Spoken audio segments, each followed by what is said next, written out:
Hi, I'm Roger Echeverria. I'm the Excellence Consulting Partner for PXS, Performance Excellence Solutions, one of the Shingo affiliates. And our topic today is cultural assessments. And that comes from two words. One, culture. So what is culture? Well, everything is about culture. Culture is the sum of the beliefs, the attitudes, and the behaviors of the people in that organization. So when you look at the whole enterprise, you see that there are practices in different places. Every company has a culture because people are in the company and people have behaviors. It's not specific to an industry. It's not that there is a culture for mining, a culture for food industry, a culture for automotive industry, a culture for medical devices companies. No. Culture is culture. It's the sum of the behaviors of the people. So is there a good or bad culture? Not necessarily. Culture is, what we're looking for is if the culture is conducive to what we want to achieve. As we see in one of the Shingo insights, ideal results require ideal behaviors. So that's at the end what we're looking for. Are we getting the results we are looking for? And then that is the assessment part. The assessment is, how are we operating? How are we doing in terms of the things that we want to achieve? Are we working with the purpose of the organization? Are we constant in that? So the assessment, which is not an audit, the assessment is based on talking to the people. We will talk to the people, interview different levels as the Shingo model defines. We will interview executives, middle management, and also the rest of the people in the company. We will attend meetings, huddles, tier meetings, however you call them. We will walk around, go and observe, and ask questions. That's what we do in a cultural assessment. Why is it important? Because it's going to let us know where we are at and what needs to be done to improve. Remember, this is not the Shingo model assessment. It's a cultural assessment. It's kind of the starting point. Later on, you will get into that, in what is the Shingo assessment, and also the insight, which is a tool that was created by the Shingo Institute that helps the teams and the Shingo examiners find out how you have progressed in that. But for now, let's go back to the cultural assessment. Cultural assessment is looking at the three dimensions of the model. Those three dimensions are related to the guiding principles. So first, we have the dimension of the related to people, the cultural enablers. Respect every individual and leading with humility. And there we will go and talk to people, as I was saying. And when we talk to people, we are going to try to find out how and safe is the environment. Is everybody in a safe environment? Both physical and mental safe environment. Are people being developed? What are the succession plans? How are people perceiving their career in the organization? Is everybody empowered? Everybody involved? So you have the different systems, recognition, ideas. Is everybody participating in that? Are people placing their ideas for improvement? Are people having the opportunity to solve problems? Are people involved in recognizing their peers. And then we will be talking about the second dimension, continuous improvement. And that dimension has 5 different guiding principles. Perfection, seeking for perfection, embrace scientific thinking, focus on the process, assure quality of the source, and improve flow and pull value. These 5 are the essence of the organization, but it's not industry specific, as I was saying. It's something that is universal. Remember, guiding principles are universal, so they will affect everywhere. So what we're looking for in the cultural assessment is for stable processes. Are the processes consistent?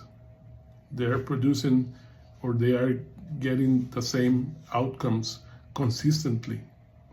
Is there a standardized way to work, both for leaders and for the people in the different processes? What is your behavior in terms of going and observe? Do leaders go and observe? Do people go and observe cross-functionally? What's going on? Also, we will look for focusing on the value of the flow value, centering on that, keeping it simple and visual. If I go to a process, can I see the visual management in that area? Can I see if they are meeting their goals? What is the trend? What is the projection? So how are they doing that? Are they identifying and eliminating waste? And many times this is something that is very, very, very enriching. This is something that you go and people have made different ways of finding out how they can identify and eliminate waste. Once doing an assessment in Granada in Spain, in Abbott, they won the Shingle Prize several years ago. And talking to the people in the warehouse, they took the pallet out of the container, and with the forklift, they had to take it and place it in a position. They may lose some time looking for an empty position. So the team, what they did was they made a diagram of the warehouse, and they placed a diagram outside of the truck. So whenever the forklift whenever they took the pallet out, they will look for an empty space, cross that space out, and they will go directly to that position in the warehouse. That saved them a lot of time. Of course, later on they will put it into the system so that the tracking is adequate. But in the meantime, in their operation, that saved them a lot of time. Another thing that we will look for is quality. How is everybody making sure that no defect goes forward? You can make mistakes, but how do you make sure that those mistakes don't translate into defects that will get to your customer? How are you improving the work as a whole? How is work being improved? And is data being used?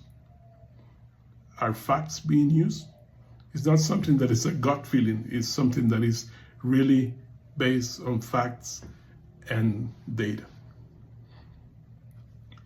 We get to the third dimension, the dimension related to purpose, enterprise alignment, where we have thinking systemically, creating constancy of purpose, and creating value for the customer.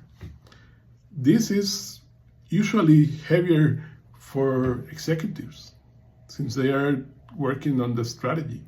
But mature companies and with nice continuous improvement cultures, they start including other levels in these processes. Anyhow, we are looking for reality. Is everybody looking at the reality? It's nothing that is in the air. No, it's reality. What is the data telling us? Are they improving the trends?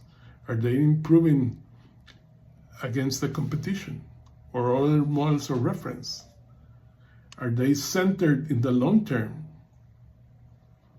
How are the systems aligned to obtain the appropriate results?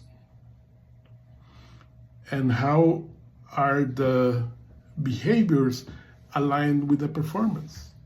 So we want to have ideas, we want to have recognition, we want to have innovation, we want to have improvements, and even solving problems.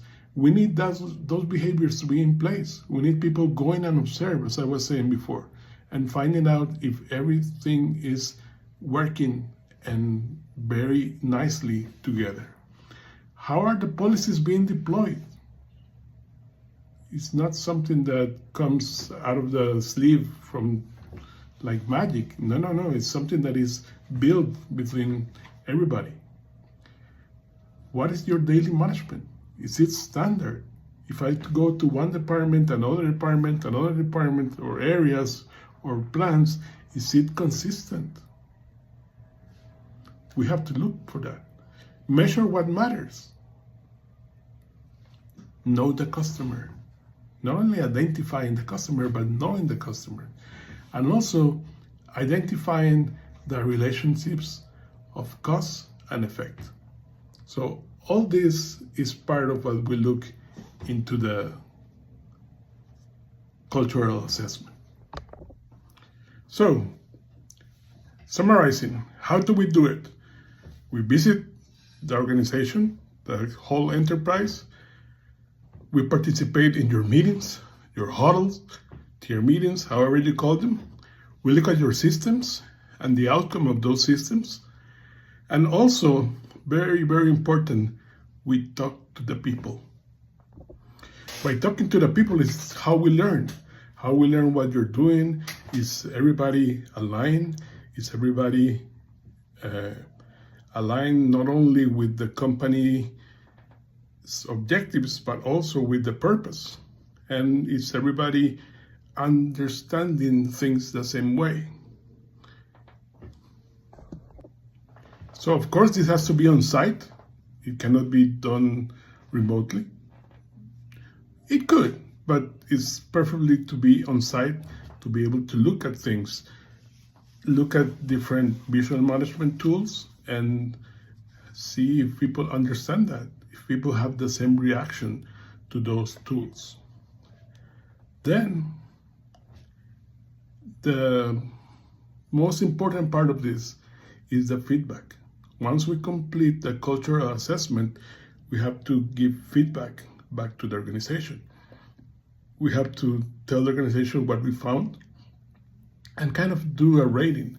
Not the rating that you will get from the Shingo assessment, but a rating that will let you know where you are. Remember that in Shingo we have 3 different levels. One is the bronze level based on where the company works based on tools.